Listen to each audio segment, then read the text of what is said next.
Hello everyone, I hope all of you are doing really well. आइए मिलकर गणित को आसान बनाएं।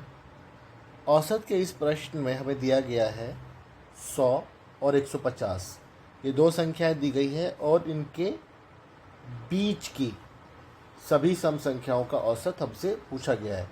यानी इसके बीच में ना तो 100 इंक्लूड होगा, ना ही 150 इंक्लूड होगा। तो इनके बीच की जो सबसे पहली संख्या होगी वो होगी 102, और जो अंतिम सम संख्या होगी इनके बीच की 100 और 150 के बीच की वो होगी 148। अब हम इसका औसत निकाल सकते हैं। जैसा कि हमने सीखा है, ये क्रमागत सम संख्याएं हैं, इनके सबके बीच में 2 का गैप है। तो जब हमें क्रमागत संख्याएं दी होती हैं तो जो पहला नंबर होता है और जो लास्ट नंबर होता है उन दोनों को जोड़कर 2 से हम भाग करते हैं तो हमें उन सभी संख्याओं का एवरेज प्राप्त हो जाता है। ये भी एक तरीका है एवरेज निकालने का, जैसा कि हमने पिछले कुछ प्रश्नों में सीखा है।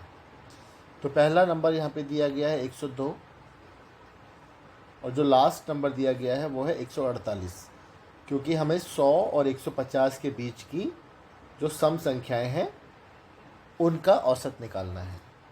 और जब हम इसको 2 से डिवाइड करेंगे तो हमारा आंसर आएगा 102 और 148 हो जाता है 250।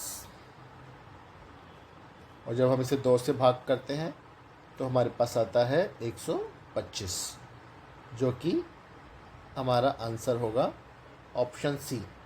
सो option C will be our correct answer. आइए इसी प्रकार का एक और क्वेश्चन हल करते हैं जिससे हमारा ये कॉन्सेप्ट और क्लियर हो जाए। इस प्रश्न में हमें दिया गया है 50 और 100 के बीच की, तो इसमें भी ना 50 इंक्लूड होगा ना ही 100 इंक्लूड होगा। इनके बीच की सभी सम संख्याओं का औसत, तो ये भी क्रमागत संख्याएं होंगी। तो इसमें जो पहली संख्या होगी वो होगी 52, क्योंकि 50 के बाद जो अगली सम संख्या आती है वो आती है 52। 52 के बाद जो हमारी लास्ट सम संख्या होगी वो होगी 98, क्योंकि 100 के बीच की बोला है तो 100 इसमें इंक्लूड नहीं होगा।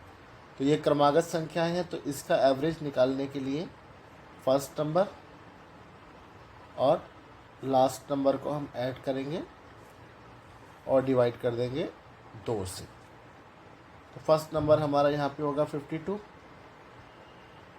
लास्ट नंबर होगा 98, और जब हम इसे डिवाइड करेंगे 2 से तो 52 और 98 को जब हम जोड़ेंगे 60, 90, 150, डिवाइड किया 2 और ये आ गया हमारे पास 75। तो 75 will be our correct answer, option D.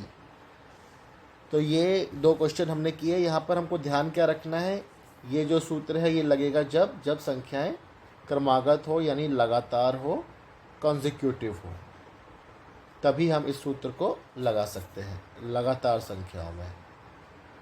चाहे वो सम संख्या हो, विषम संख्या हो, या फिर नंबर्स सीरीज़ में चल रहे हो, 1 2 3 हो, 4 का फ़र्क हो, 12 का फ़र्क हो।